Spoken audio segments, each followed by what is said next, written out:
शायरी तो सुनते ही हैं, साथ में आज हम सुनेंगे हमारे फौजी भाइयों की दिलचस्प कहानी जो कि उनके जीवन में बीता है और जो भी कुछ घटित हुआ है उसमें से वो अपने आप को किस तरह से पुनर्स्थापित कर पाए हैं। और क्वीन मैरीज टेक्निकल इंस्टीट्यूट में प्रशिक्षण लेकर आज वो फिर से अपनी नई दुनिया बसाने वाले हैं, आगे बढ़ने वाले। ऐसी तरह के प्रेरणादायी हमारे जो फौजी भाई हैं उनसे हम अभी वार्तालाप करेंगे और ये वार्तालाप लेकर आएंगे प्रशांत जी राजे। और सबसे पहले वो वार्तालाप करेंगे प्रकाश गणाचार्य जी से, गणेशाचार्य जी से, और उसके बाद में उनकी पत्नी से भी हम बात करेंगे। और इसके बीच ही आप सब लुत्फ उठाएंगे गीत संगीत और शायरी का, क्योंकि इनकी पसंद के गीत आपको सुनाए जाएंगे। तो चलिए शुरू करते हैं हिम्मत का तराना।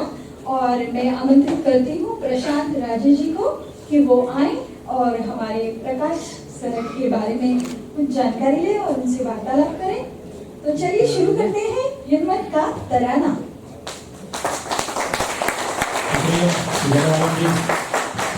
तहे दिल से फिर एक बार गुरु कृपा संस्था की तरफ से आप सभी लोगों का स्वागत स्वागत स्वागत। हम लोग मिल रहे हैं जांबाज सैनिकों को। ऑफ कोर्स ये कैंपस उन्हीं के लिए तो बना है और उन्हीं की जो कुछ भी भलाई है डिसेबिलिटी के बाद की उसी लिए ये बना है।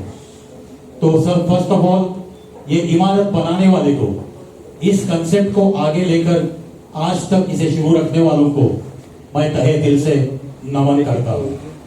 और शुरू करता हूँ आज की प्रोग्राम का पहला हिस्सा। एक जांबाज सैनिक हमारे बीच आज हाजिर है और कहते हैं ना कि behind every successful man there is always a woman. तो उनकी पत्नी हमारी भाभी जी मयूरी जी, ये सारे व्यासपीठ पे जो उपस्थित लोग हैं, एक दो तो जांबाज सैनिक है, उनकी पत्नी है और दो इंस्ट्रक्टर्स है जो आप लोगों को बड़े ही परिचित है। तो सबके लिए एक बार तालियों की गूंज जरूर बोलनी चाहिए। और दूसरी दृष्टि में ऐसे करूंगा, हम जिस हॉल में ये प्रोग्राम कर रहे हैं थोड़ा सा अपने दाई तरफ और बाई तरफ हम जब नजरें उठाकर देख लेंगे तो जांबाज सैनिकों की तस्वीरें हैं। मैंने जैसे ही इस हॉल में एंट्री की तो तहे दिल से पहला नमन मेरा उन सारी तस्वीरों के सामने मेरी गर्दन झुक गई थी।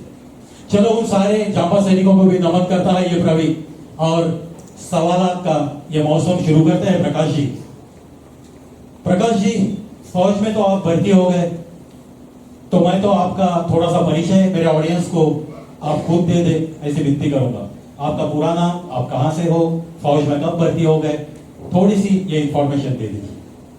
जय सर, मेरा नाम हवलदार प्रकाश गणेशाचार्य है। ओके। मैं महाराष्ट्र की कोल्हापुर डिस्ट्रिक्ट का रहने वाला हूँ और सन 2002 में मैं सेना में भर्ती हो गया था। अभी महा रेजिमेंट की 3री बटालियन में मैं कार्यरत हूँ।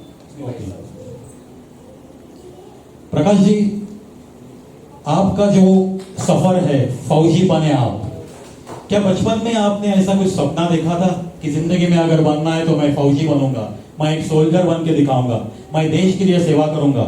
क्या ऐसा कोई सपना था, वो सपना पूरा किया, या कोई फौज का बैकग्राउंड है आपकी फैमिली में? जी बिल्कुल सर, मेरे घर में फौज का माहौल ही था। मेरे पिताजी भी सेना में 28 साल सर्विस करते थे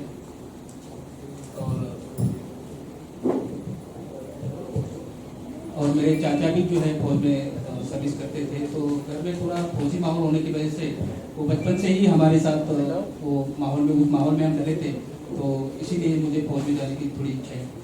ओके। आपका ज्वाइनिंग डेट क्या है वैसे? मैं 6 अगस्त 2002 में भर्ती हुई। ओके। आपके फर्स्ट पोस्टिंग के बारे में थोड़ी सी मालूमात? मेरा पहला पोस्टिंग सर मैंने महा रेजिमेंट सेंटर सागर एमपी में है। वहाँ 1 साल का ट्रेनिंग करने के बाद मैं हमारे पलटन के समय उड़ी सेक्टर में थी, जम्मू एंड कश्मीर में।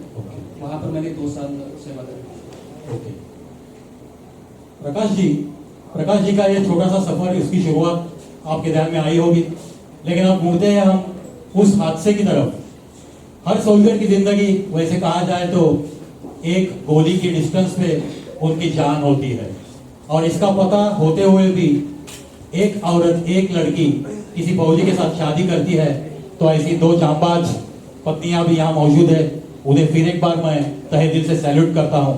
प्रकाश जी, मिलिटेंट के अगेंस्ट एक एक्शन हुआ था जब आपका पोस्टिंग आसाम में था शायद, उस हादसे के बारे में और उस एक्शन के बारे में थोड़ा हम मालूम चाहते हैं। जी सर, सन 2009 में सर हमारी बटालियन का पोस्टिंग असम में हुआ था। तो असम में जाने से पहले CIW स्कूल जो मिजोरम में पड़ता है, वहाँ पर 1 महीने का ट्रेनिंग होता है। वहाँ पर जो मिलिटेंट्स है उसके खिलाफ हमने एक गोरिल्ला वारफेयर कैसे करना है या उनके साथ किस तरह से लड़ाई करनी है, उसका 1 महीने का ट्रेनिंग होता है। उसके बाद जहाँ पर आपका लोकेशन मिला है वहाँ पर आप डिप्लॉय हो जाते हैं। तो वो ट्रेनिंग हमने 1 महीना करने के बाद फरवरी में हम हमारे लोकेशन में डिप्लॉय हो गए थे। उसके बाद हमारा काम वहाँ शुरू हो गया था। तो जिस एरिया में हम थे डिप्लॉय, वहाँ पर मैं अल्फा कंपनी में रेडियो ऑपरेटर के तौर पर काम करता हूँ। ओके।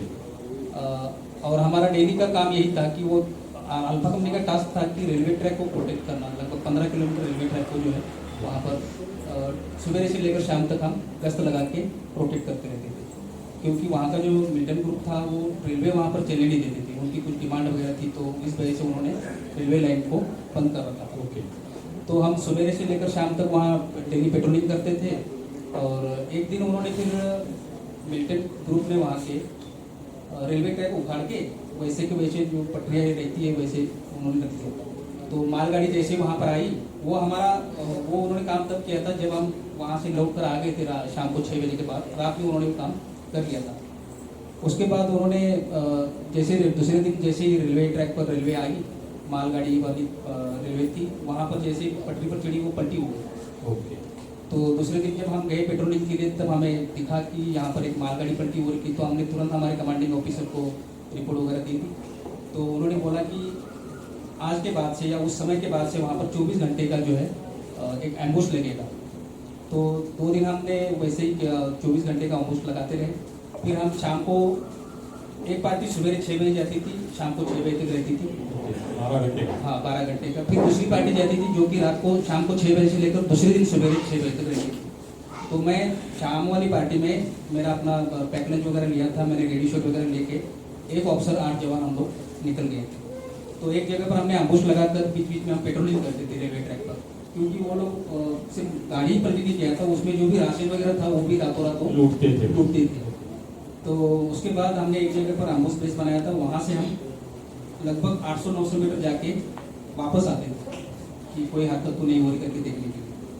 तो रात को 1:30 बजे जब हम गए, काफ़ी अंधेरा था, रात को 1:30 बजे का समय था, और अचानक हमारे ऊपर फायर हो गया। फायर होने के साथ ही मुझे ऐसा लगा कि किसी ने जोर से कुछ पत्थर वगैरह मार दिया, क्योंकि पहले एक्शन में ही मुझे गोली लगी। गोली लग गई? गोली लगी सर। उसके बाद रेलवे ट्रैक पर चलने की वजह से मैं रेलवे ट्रैक से थोड़ा सा साइड में से गिर गया। गिरने के बाद फायरिंग 2-3 मिनट फायरिंग चला, उसके बाद फायरिंग बंद हो गई। तो मुझे ऐसा लगा कि अभी मुझे लगा है, क्योंकि फायरिंग हो गया, मुझे लगा है, तो मैं भी मैंने भी फायर किया। पर उस समय वो मिलिटेंट लोग जो है फायर करके तुरंत, उनका मेन मकसद यही था कि थोड़ा सा नुकसान करो, भाग जाओ। तो वो लोग भाग गए। फिर फायर वगैरह शांत हुआ, फिर बाकी लोग सारे इकट्ठे होने लगे। फिर मैं जब उठने के लिए गया तो मुझे थोड़ा सा दर्द महसूस होने लगा। मैंने ऐसे हाथ डाल के देखा तो थोड़ा सा खून वगैरह लगने लगा। तब मैंने तुरंत हमारे कंपनी के कमांडर साहब को बताया कि क्या आपको बुलेट प्रूफ जैकेट था या नहीं था? बुलेट प्रूफ जैकेट था सर, उसके बावजूद भी थोड़ा सा साइड से चोट लग गया। तो मुझे काफ़ी जलन होने लगी। उसी समय मैंने कंपनी के कमांडर साहब को बताया कि साहब मुझे गोली लगी।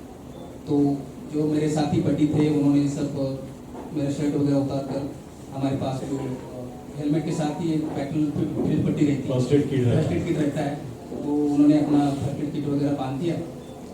उसके बाद हम चले गए। ओके। देखो दोस्तों, ये होता है एक जांबाज दिल वाला सोल्जर। एक बुलेट लगने के बाद भी अपने कर्तव्य से जरा सी भी देर वो हटा नहीं। ऐसे नहीं है कि वो रोते हुए बैठा अपने टीवी से पीठ दिखाई, उल्टा उसमें इतनी वेदनाएं हो रही है, फिर भी मिलिटेंट्स के पास उनकी तरफ उसने फायरिंग किया। इसे कहते हैं एक सोल्जर का सीना। प्रकाश जी, हम तो बहुत बहुत प्रभावित हो गए कि आप जैसे जांबाज सैनिक वहां काम कर रहे हैं, इसीलिए हमारे जैसे कलाकार किसी भी स्टेज पर आराम से लोगों का एंटरटेनमेंट करते हैं। तो लाख लाख शुक्रिया हम सारे कलाकारों की तरफ से, फिर एक बार तहे दिल से करोड़ों सैल्यूट आपको। और इन्हीं बातों के साथ प्रकाश जी, आपके पैर को भी थोड़ी बहुत इंजरी हुई ऐसा लगता है, और उस जो एक्शन था, वो जो कुछ भी मिशन था, उसका टाइटल क्या था?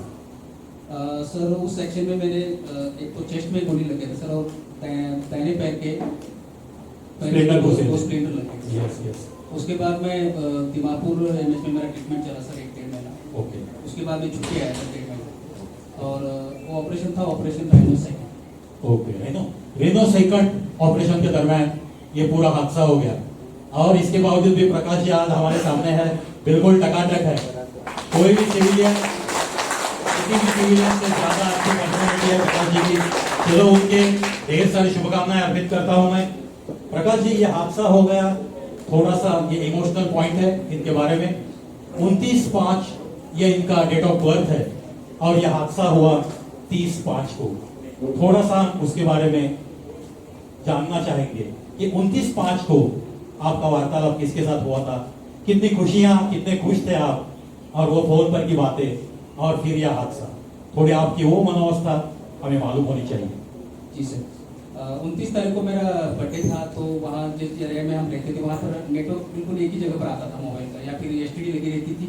उससे मैंने एसटीडी से मैंने घर में बात करी थी, मम्मी पापा से, मेरे बीवी से बात करी थी, बच्चों के बारे में पूछताछ की। यस। सब ठीक ठाक था घर में, और घर वालों ने मेरे सदिच्छा दी थी, आपको शुभेच्छा दिया था हैप्पी बर्थडे वगैरह। और 30 तारीख को जो है दूसरे दिन हम गए थे पेट्रोलिंग में, और उसी दिन की रात को हादसा हुआ। ओके, तो यहाँ पर आप कब आए, और यहाँ पर आने के बाद और आने से पहले जो भी आपकी मनोवस्था थी, थोड़ी सी डिसेबिलिटी तो थी आपकी, और वहाँ आपको कहीं मैसेज आया, किसी इंस्टीट्यूट के मैसेज आते जाते हैं, तो आपने डिसाइड कर दिया कि यहाँ आना है। तो आने के बाद यहाँ के जो इंस्ट्रक्टर्स है, सुपरवाइजर्स है, जो भी कर्नल है, जो भी हेड है इस ट्रस्ट के, उनसे आपको कैसी, क्या सराहना की आपकी, कैसे आपको तसल्ली दे दी, और कैसे आपकी हौसला अफजाई होगी, इसके बारे में भी थोड़ा सा बता दीजिए, ताकि इस इंस्टीट्यूट को भी मैं करोड़ों सैल्यूट करते रहता हूँ। जी सर, सन 2022 में मैं यहाँ आया था सर। अभी इलेक्ट्रिशियन कोर्स कर रहा हूँ मैं, दूसरा साल मेरा कंप्लीट होने वाला है। ओके। यहाँ आने से पहले जब यूनिट में लेटर आता है इस इंस्टीट्यूट से कि कोई वॉलंटियर अगर है, डिसेबल्ड पर्सन है, सोल्जर है, तो इस इंस्टीट्यूट में आ सकते हो। तो जब हमारा रोल कॉल वगैरह होता है, उसमें बताया जाता है कि किसी को जाना होगा तो अप्लाई कर सकते हैं। तो उसी तरह मैंने अप्लाई करा था, और जुलाई महीने में मुझे इंस्टीट्यूट से लेटर आया था कि आप इस तारीख तक इंस्टीट्यूट में पहुँच सकते हो। तो मैं 22 जुलाई को यहाँ पहुँचा था, और यहाँ आने के बाद हमने देखा कि हमारा डिसेबिलिटी कुछ भी नहीं है, कुछ भी नहीं। यहाँ पर काफ़ी सारे लोग ऐसे हैं जिनके किसी के पैर नहीं है, किसी के हाथ नहीं है, किसी को आंखों में इंजरी है, दोनों आंखों से दिख नहीं रहा है। तो उससे हमको काफ़ी हौसला मिलता है। हम तो चल फिर रहे हैं, साइकिल चलाते हैं, गाड़ी चला रहे हैं, और कुछ लोग व्हील चेयर पर भी है, बैठे हैं, किसी के हाथ नहीं है, तो उनसे काफ़ी प्रेरणा मिलती है। और यहाँ आने के बाद जो यहाँ के डीन साहब है, CEO साहब है, वो काफ़ी जवानों के किसी भी हर काम के लिए जो हमेशा तत्पर रहते हैं, तो उनसे भी काफ़ी प्रेरणा मिलती है। बिल्कुल, उन सारे लोगों का मैं आपकी तरफ से शुक्रिया अदा करूंगा। देखो दोस्तों, ये होते हैं, एक फौजी की जिंदगी में ऐसे कुछ हादसे होते हैं, लेकिन फिर भी वो लड़ते रहते हैं। आपको पूरी जिंदगी के लिए आप लोगों को बहुत सारी शुभकामनाएं। यहाँ उपस्थित हर जो तालीम बज रही है वो आपके सम्मान में बज रही है, और देश के लिए आपकी ज़रूरत है। ऐसे ही आप आगे बढ़ते रहिए, और आपके जिंदगी में ऐसे कोई हादसा ना हो, इन्हीं शुभकामनाओं के साथ मैं हैंड ओवर करता हूं हमारी सुजाता मैडम जी को, और मयूरी भाभी जी का इंटरव्यू वो लेंगे।